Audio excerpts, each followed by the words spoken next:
How about the black devil? How about him and her?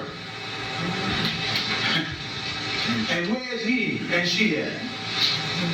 Right here with us.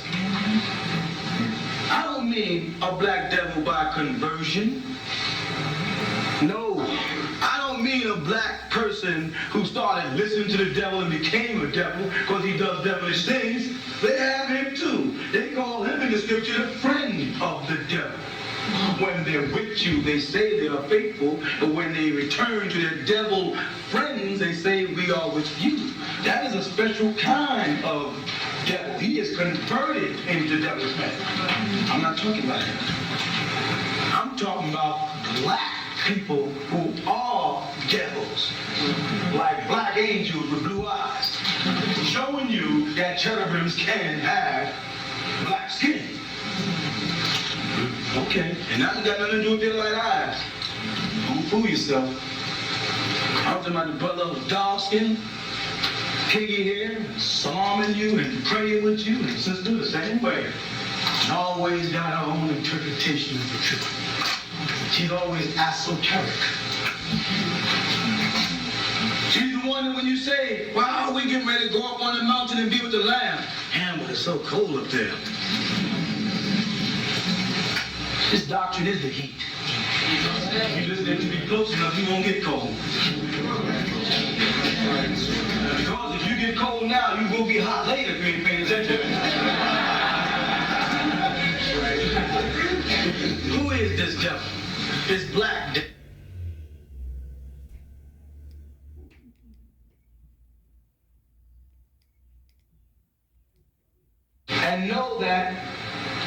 And know what is good from what is bad. You'll be able to start making your own decisions now.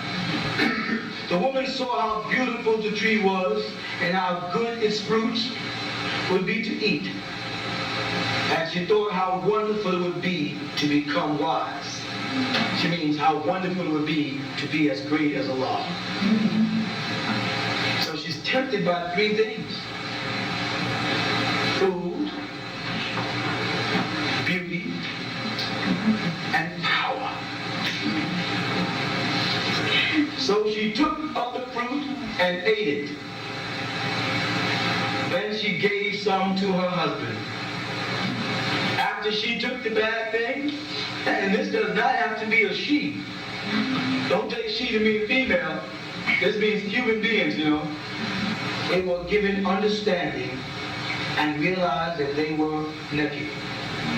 Now man gets his first attribute, shame. He now has shame, something he did not have. You understand? Shame is responsible for all the institutions that house the criminally insane. Shame breeds complexes. The word complex just means that, a complex situation, not simply solved. It's those complexes that make people hate their mother or hate women and go chop women up. Paranoia is a form of having a complex. Shame is the root of all the insanity on the whole planet. Being ashamed, having to prove a point, having to stand out, being misjudged, always hearing the wrong interpretation, assuming that everybody's talking about you. If there was no reason to be ashamed, there may be no blame. You see, if you didn't have these complexes, then you wouldn't assume that when somebody whispers, they must be talking about you. In other words, if you didn't have that hole in your shoe, you wouldn't think everybody's looking down. You understand? Like I told the brothers years ago, whenever your wife asks you on the way out the house in a new outfit, is this dress too tight? It is. Because if it wasn't too tight, she wouldn't ask. Shame is the root of all the insanity in this world. One of the first attributes we got from the devil. All right, well, I'm going to go the devil's seed on earth amongst us. Kenny. Now with the 8. That evening, they heard the word of Yahuwah Allahumma walking in the garden. The word they use is Yamshi, going about. Don't mix walking up with having legs and toes and shoes, like a lot of fools do. It means moving about. And they hid from him amongst the trees. Man went from shame to stupidity. This is why niggas hate to be called stupid. The second thing they did was the stupidest thing they could ever do, to hide in the garden amongst trees from someone who created the garden and the trees. That's stupid. That's like trying to hide in a square room with no furniture. And you stand over in the corner, seriously in a hide bag. So someone comes in and they assume, you must be nuts. You see the link from insanity to stupidity? You've got to be crazy, because I'm looking right at you. You might stay there a little couple of minutes like, maybe you really don't see me. This might be a ploy to make me move. So you stand still, get in wide open corner, and don't move. You know how you know that? It's a fact. Because animals do that. Insects do it. They stop. You see when I go, boom, then they go, as if to say, maybe he won't see me. And most of the time you go, I kill him. And put the weapon down to look, and he goes, zoom. You know when you get outsmarted by a roach? What kind of confession that would have to be out the public statement? And most people here at one time or the other have gotten outsmarted by an insect. You may not want to admit it to us. But you walked over and looked at him and flew away with him. And you finally say, what? Oh, fool, I got one. Now you ain't gonna go around telling all your friends, I got outsmarted by a roach. That was making you stupid. But we are stupid. For us to try to hide from Allah in the garden amongst the trees that He created, that was stupid. I know you don't like to be called stupid. That's exactly what we are. And we do that. We will continue following this brief intermission.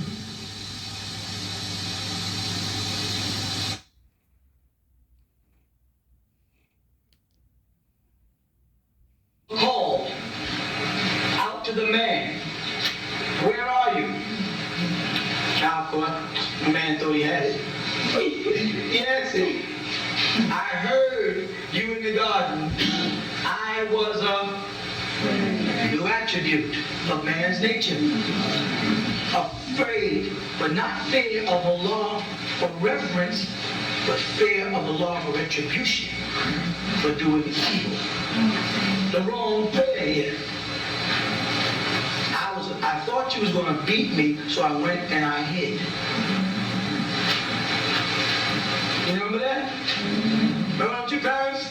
They say, I'm going to get you. Go in that room. I'm going to come in and kick your butt. You go in the room and try to figure out where to hide. Sometimes you go in the closet that she picked up when she brought the furniture. Or the other alternative is under the bed that she brought and sweeps under. And she says, come out from under the bed. Now I'm mad, because I have to come up under there and get you. You heard me thought you up? I'm going to take you. It's going to be worse. You might just come and get it over. Isn't that what it says right here? This is showing you that this manifests right down into our everyday life. This is a divine law that carries down from mother to father to son to daughter. It's right inside us. It happens today. You might have said that to one get this week, and then get out from under that bed. Get the belt. The longest walk in the world, right? Go get the belt so I can beat you. I'll be right back. Any particular size belt you want? Would y'all go with a big buckle so you can make a mistake and... Guess how stupid we can be. Are we on 10 or 11? He answered, I heard you in the garden. I was afraid and hid myself from you because I was naked, ashamed. Back to the first attribute. Question. Who told you that? Who told you you was naked? And here we go. Right in the community again. Person comes to you with this complaint about what goes on. The first thing you say, where'd you get that from? Well, the sister said she used to be with Imam, and she said she knows Imam well. She knows how he thinks. And he said, you know, we're really all spiritual beings, and I'm really a seraphim, and I'm special amongst you. And can I buy your dress? She had talked this new sister out all her jewelry, all her clothes, and got her husband stealing potato chips for her. Under that attribute right there. You with me? Who told you you were naked? Allah asked. Did you eat of the fruit that I told you not to eat? Did you do what I told you not to do? Here we go. Adam, brothers, the man answered. The woman that you gave me, the woman you put here with me, gave me the fruit and I ate it. Oh, Mr. Master and tough guy, man. What our first attribute as manhood is, blaming a woman. This is us, He-Man, Superman, muscular man. This is us. You gave her to me, and she, no. But notice this now. Up and above the blame of the woman, we are literally blaming Allah. Man, you gave her to me. Not I asked for her. Not I even needed her, because Allah looked down and saw your state. He saw the condition you was in, because all the other animals had mates. And out of his compassion, he gave you a mate. And you haven't been compassionate to her since. Start off lying on her.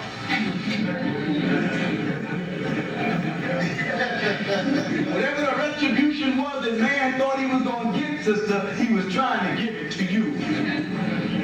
He didn't have no intentions of being judged for his part in the taking of that fruit. He was passing it on. You gave her to me, and she gave it to me.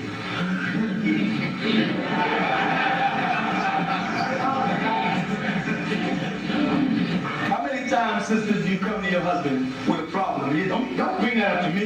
You solve it. It's a woman thing. You don't want nothing to do with it when it gets complicated. But if it's simple, and we can get some glory out of it, we right on it, man. You know what I'm saying? If I can open the bottle that you can't open, I stand up, look, I can't open.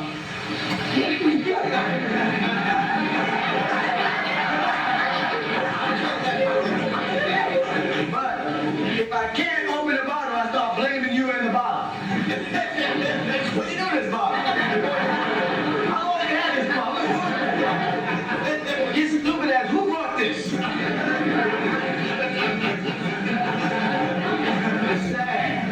It's sad and funny, but it happens to be true.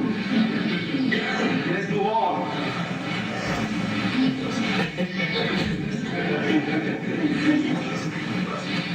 The Lord God, as they translate, asked the woman, why did you do this?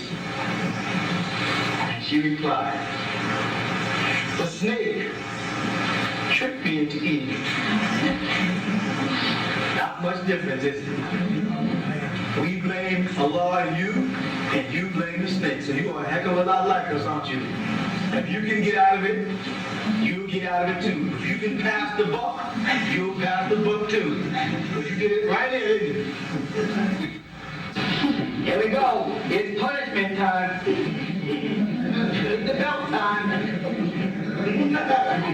Then, Yahweh Allahumma said to the snake, you will be punished for this.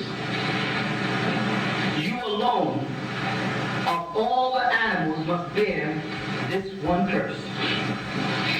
From now on, you will crawl on your belly and you will eat dust. We know this dust is the damn, the blood crystallized of Adam, which we explained in creation class last week. For as long as you live, so the devil dies in this instance. Something very often overlooked. For as long as you live. So the devil has a duration of life also. When in Christianity and Judaism and Mohammedanism, they try to give us the impression that the devil is some kind of spirit that has always existed and always will exist. What makes him unique here is we're going to talk about his seed. You follow that? And as a seed, a Nephilim, a family, a being with a flesh, he also dies. Do white people die? How about the black devils? Judas was one of them. Jesus said, you're a devil. Now go do your devilishment. Though he was in Israel and looked like Jesus, ain't got nothing to do with appearance. He was as dark as Jesus and thought to be him. But yet he was the devil. You understand? I will make you and the woman hate each other. Her Nephilim, the offspring, and yours will always be enemies. Her offspring will crush your head, and yours will bite at the heels, which is symbolic in the Torah of when a man sees a snake, his first instinct is to stomp. And the first approach of the snake is to bite the ankle. We're talking about the war between us. Our aggression towards the devil and his aggression, his defense, in fact, against us. But the point in here is that the devil has a Nephilim. You write it down as you need it. A Nephilim, the seed. If you look that word up, it's also in Hebrew, in the Torah, not just in Arabic. And it has to do with a physical seed. It's used throughout the scriptures. A physical, a human being. Now, we understand that 200 angels were cast down from heaven, right? With Azazel. And they came to earth. As Genesis chapter 6 teaches us, as Nephilims, or giants in the earth. And they mixed amongst the daughters of men. And then it said, then Allah sent his sons. After. So now therefore, the devil had not been born as a cursed seed, as Genesis 9:25 introduces. So he did not have this infectious disease, which church interprets as leprosy as of yet. So he had not had white skin as of yet. So prior to the birth of Canaan, the albino, the devils who walked the earth in the flesh must have been just like you and I, Nubians. You understand that? And when Allah subhanahu wa ta'ala in the scripture decided that man thinks nothing but evil because of the indoctrination of these human devils who were blacks, he decided through the prophet Noah to destroy all the living things that walk on the earth, because he was not trying to kill the fish. Because you don't kill fish with water. Okay? Because your root seed came out of the fish. fish is created alongside of you in Genesis if you look. We spoke about that. We spoke about eating fish on the side. All right. So now we get to the point where he's going to destroy all human beings on the planet. And these beings who came down left here and went to Saturn. They were physical beings. Angelic beings incarnated as physical beings. Gabriel came as a what? As a bashar, a human being. Through Daniels, Michael appears as a man. I witnessed that. You follow? They come as men. And if good angels come as men, what? Guess what? That's right. And these angels had their physical composition before Allah brought the devil out of us. Why did he bring the devil out of us? Because all of our imagination was nothing but evil because of our involvement with the devil before the flood. You understand?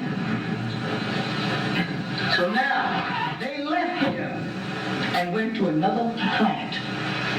Right now, in this planet, that seems to be far-fetched to you. Just like transporting human images from one side of the world to the other would sound crazy to you in 1930. Today, it's called television. To try and describe to somebody back in 1914 about watching a videotape on television, they would have thought you was nuts. If there's people inside a box with color, and I can stop them whenever I want. I can go back in time, reverse, whenever I want, and I can play them back. Or I can stop them, and I can go up in time, or rewind. But see, now it's so simple for you to understand that, because you've done it. Imagine if there was no such thing as television. And you have to explain that to somebody. Now when you read in Revelations,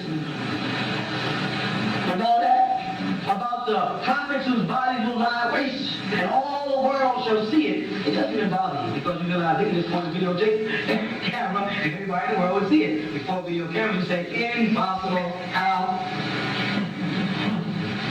You understand? But now that you have the stunt bomb given to you by extraterrestrials, and you have all these new hovercrafts, which are how flying saucers move, and how airplanes move, which is in science, somebody's giving you technology. You got planes that are undetectable by radar, right? Why they couldn't detect certain extraterrestrial ships with their radar, they said, on our radar, they just jump right off. You know, you think about that. Project Blue Book. Right? So when I tell you that these angelic beings back then had ships, you are just beginning to catch up with them now in your technology. That's why I was saying last week, keeping this all work together. Because we see these guys got, we can't beat them anyway. These extraterrestrials are coming here. America realized I'm fighting our wars like this compared to what they're going to do. Those people can wipe y'all out like that. And they threatened them in the Persian Gulf. They said, you're too close. Shut up. He said, whoa. Told the Persian Gulf out the news, out the papers. All the world was going to Persian Gulf. You forgot. They thought that was the end of the world. I'm not talking about Saddam Hussein. I'm talking about a year ago. The whole thing was a mess, and people were making mistakes and shooting each other. They were getting crazy. And I said, oh, it's going to end the whole world. And the extraterrestrials came. I said, guess what, y'all? I said, I just got a call from a friend of mine who's an extraterrestrial. They laughed. And he said that they're going to have ships over the Persian Gulf tomorrow night. And the war will be finished within 3 days. I told them this. Some people thought I was joking because they know I'm not saying what this is. A couple of days later, right on the following night, came on the news that there's a big craft over there. But they don't know what it is. And America saying it's on Russian. America, everybody's in there, next thing you know, they said, war was over. You follow? Just like that. No more Persian Gulf fighting. Why? What happened? What happened to people who mad at each other? When someone steps in and says to you, listen, I can wipe you tell you out in a second. We have things on this planet, resources that we need for our galaxy. Cut it out. You understand? That person is as old to you as your mother and father was to you when you was a baby. He may be 1/4 of your size. You follow that? Well, he's looking up and saying, let me tell you something.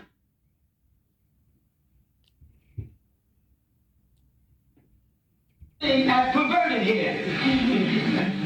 You know why I said perverted? Because subliminally, when they call our head kinky, and then they make kinky synonymous with perversion, they make us into a subliminal blind.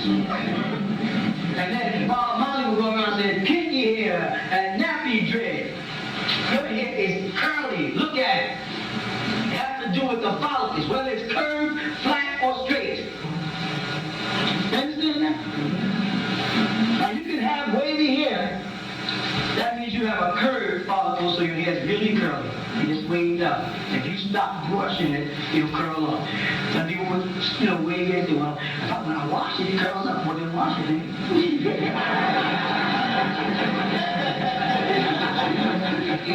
But no, you're going to breathe it in, stretch it down to look like a goat and not the sheep. Then you boast as you talk to people on the street. Jesus had hair like lamb wool. It's imagine a little standing with a firm saying, Jesus had hair like lamb wool. His hair was nappy. His hair was real perverted. His hair was kinky. And here she got these bangs sticking out like this. What is that? That is the cunningness and deception of the devil in us. That does not apply to people here with naturally wavy hair, because that's our genes. You know that? That does not apply to you. I'm talking about people with curly hair, small girls. They go out their way with a hot iron to uncurl them, or with lye or chemicals to uncurl them, and then want to join the black thing. And get mad if you point it out. Or women who won't let their hair grow, they have to extend it.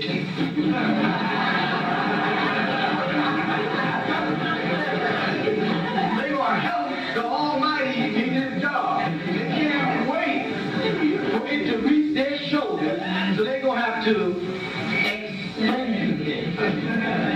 They walk around with blonde and black extensions, and the funniest thing is when it's not even the same texture as the natural hair, you see a whole little bunch of curls. Look like my tight pizza. Now that is nappy hair. When they got the 3 knots tied to hold them extensions on, those 3 knots are naps. Nap and knot is the same word. And then they have all this stuff fluffing down your one eye.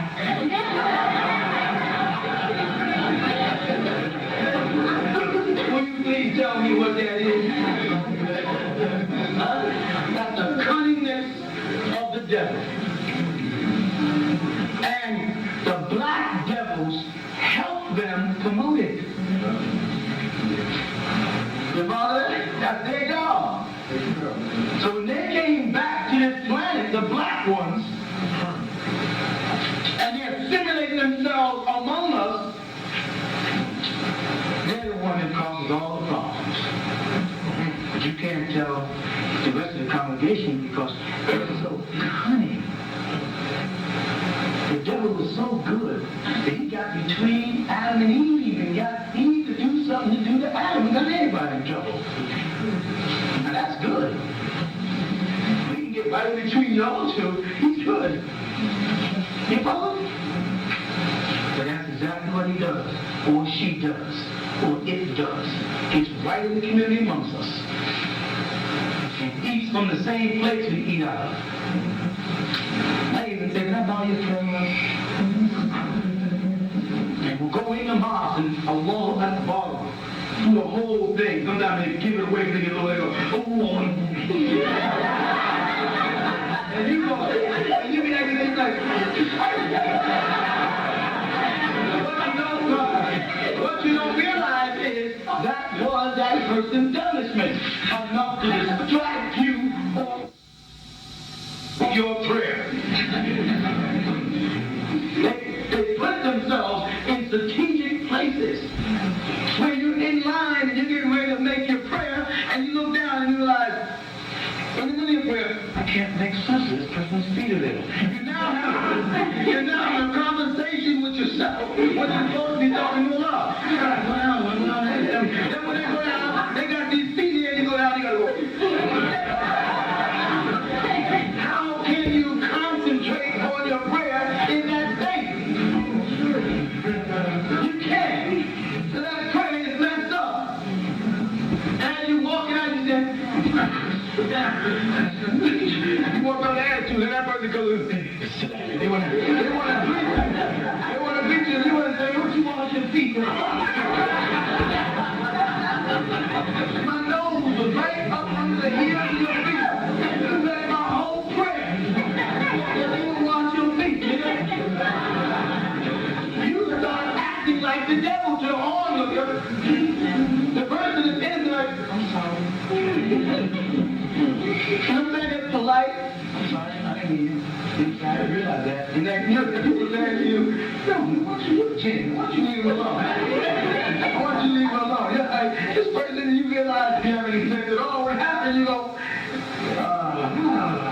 if you knew the devil, if you knew how he works, if you knew how he comes, then you can sense his methods.